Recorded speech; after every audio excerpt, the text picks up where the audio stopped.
ObiRon, and with me today is Turtle. What's up, Turtle? Hello. We are a couple of Dekes, and we are here to talk hockey. We got a lot to go over today. You can't see, Turtle. I am wearing my Team USA jersey because I figured we would spend some time today talking about some Team USA hockey, some Olympic hockey, given the recent bad news. Yeah, they always say death comes in threes, and unfortunately, the world of hockey lost three good players and coaches. Pat Quinn obviously being a big one. Where do you begin with a career like his? He coached for the Flyers, the Kings, Canucks, Leafs, Oilers. He got to the Stanley Cup Finals twice. Yeah. Not only that, he's a gold medalist. Yeah. For the Team Canada back in 2002 and the IIHF in 2008. I mean, the dude had an amazing career as a coach. And he was a hell of a defenseman, too, playing for the Leafs, the Canucks. And for all you kids out there who don't remember, the Atlanta Flames. I actually had the good fortune. I got to see Pat Quinn at one of his golden moments. I was in Salt Lake City for the 2002 Olympics. Actually, that's the jersey I'm wearing.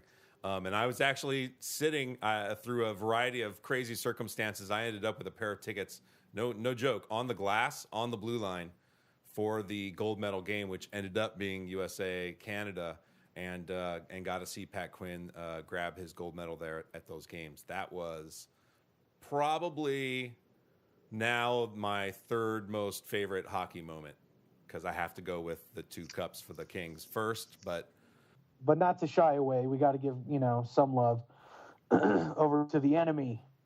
But unfortunately, again, death comes in threes. Viktor Tikhonov also passed away. Yeah. Which is a bummer. Another defenseman and coach. He's in the IIHF Hall of Fame.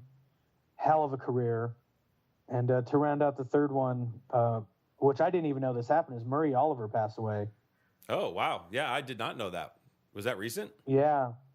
That happened on Sunday. He was 77 and unfortunately passed away of a heart attack. Yikes. Ooh, no, I did not know about that one. I knew about Viktor Tikhonov, and, of course, that then brings back all those great memories of, the 1980 Miracle on Ice game. I mean, man. I mean, he was one of the 2 on the losing side, in his case, unfortunately. In our case, we were pretty happy with the outcome. But, that's got to be one of the most famous hockey games of all time, wouldn't you say? It's up there. It's one of them, for sure. Well, at one point, and the reason why I say it's up there is, it's definitely in the top 3. But that whole era of the Soviet Union just dominating international hockey, there were so many different games. You had the Miracle on Ice. Yep. There was the big. Of course, I'm not Canadian, so I don't know the Canadian history of it. There's a big Canadian-Soviet-Russia game that was just as big. So, it was crazy. But, Viktor Tikhonov had 12 straight Soviet titles, 78 to 89. Jeez. Oh, my gosh. Yeah, they were the force in international hockey, hands down. I'm old enough, Turtle, I don't think you are. I'm old enough. I remember watching the game, the Miracle on Ice game. I don't even know what I've been, about 12-ish, so you can do the math and figure that one out. But I remember sitting around the TV and watching that, and I can still, to this day, clear as a bell, I can hear that last,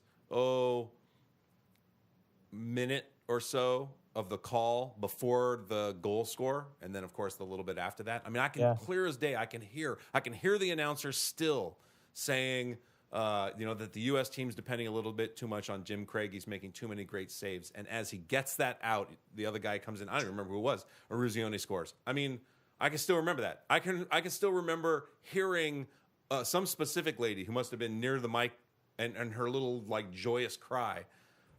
Man, that to me, that's one of the all-time hockey moments. Again, I'm U.S. born. Well, you know who the commentator was for that game, right? I don't offhand. Who was it? It was a little guy named Al Michaels. Oh, of course it was. Yeah, that makes sense. So Yeah. Al Michaels was he was a young guy just getting into the radio broadcasting, sports broadcasting world. Wow. And this was one of his first big gigs. You know, the 1980 No big Soviet deal. Union versus United States, Miracle on Ice, not a big deal. And he has one of the most famous lines that's still said to this day, and that's, "Do you believe in miracles?" Yeah, that was the end. Yep. Yeah, so we start the podcast off with a little bit of bad news, but also a little bit of a walk back through history, through some of our great Olympic moments in hockey. Because we got to have some good news. We got to lift our spirits. Well, I mean, last night was a hell of a night. I mean, yeah. we had